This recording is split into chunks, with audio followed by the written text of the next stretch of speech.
మంత్రి లోకేష్ ఆదేశంతో బ్యాంకాక్లో చిక్కుకున్న తెలుగు విద్యార్థులతో ఏపీ భవన్ అధికారులు మాట్లాడారు. మరింత సమాచారం మా ప్రతినిధి అరుణ్ అడిగి తెలుసుకుందాం.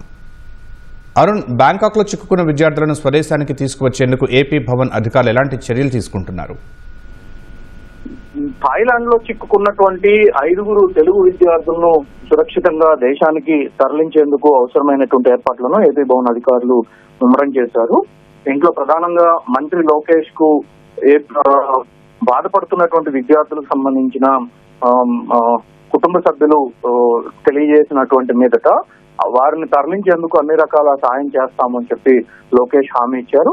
దానికి అనుగుణంగా మంత్రి లోకేష్ ఏపీ భవన్ కు సంబంధించినటువంటి కమిషనరు, అదేవిధంగా ప్రత్యేక కమిషనరు వీరందరితో ఫోన్ లో మాట్లాడి ఆదేశాలు ఇచ్చిన మీదట థాయిలాండ్ కు సంబంధించినటువంటి భారత్ లో ఉన్న థాయిలాండ్ ఎంబసీ, అదేవిధంగా థాయిలాండ్ లో ఉన్నటువంటి భారత్ ఎంబసీ ఇరువురితోనూ ఏపీ భవన్ అధికారులు సమన్వయం చేస్తున్నారు.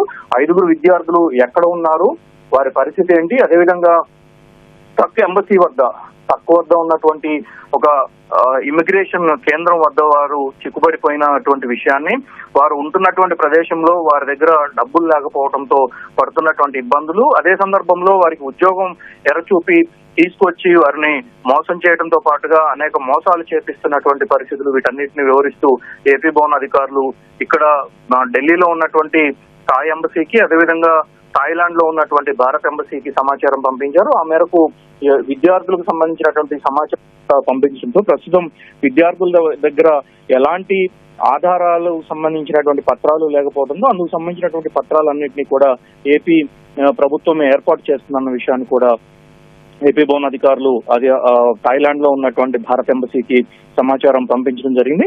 వారిని అవకాశం ఉన్నంత త్వరగా సురక్షిత ప్రాంతానికి తరలించడంతో పాటుగా అదే సందర్భంలో తిరిగి స్వదేశానికి పంపేందుకు కూడా అన్ని రకాల ఏర్పాట్లు చేయాలని, అవసరమైనటువంటి ఎలాంటి చిన్న అవసరపడినా కానీ రాష్ట్ర ప్రభుత్వం అందుకు పూర్తి స్థాయిలో స్పందిస్తుంది అని చెప్పి ఏపీ భవన్ అధికారులు ఇరువురు భారత్ లో ఉన్నటువంటి థాయిలాండ్ ఎంబసీకి, అదేవిధంగా థాయిలాండ్ లో ఉన్నటువంటి భారత ఎంబసీకి ఇరువురికి సమాచారం పంపించడము, వారిని సురక్షిత ప్రాంతానికి తరలించే ఏర్పాట్లు ముమ్మరం చేస్తున్నట్లుగా కొద్దిసేపటి క్రితం ఏపీ భవన్ వర్గాలు వెల్లడించాయి. అదే సందర్భంలో వారిని స్వదేశానికి పంపించేందుకు అవసరమైనటువంటి అన్ని ఏర్పాట్లు కూడా చేస్తున్నట్లుగా ఏపీ భవన్ అధికారులు తెలిపారు. 5 విద్యార్థులతో పాటు ఇంకా ఎవరైనా ఉన్నారనేటువంటి సమాచారం కూడా భారత ఎంబసీ అధికారులు సేకరిస్తున్నట్లుగా భవన్ వర్గాలు వెల్లడించారు.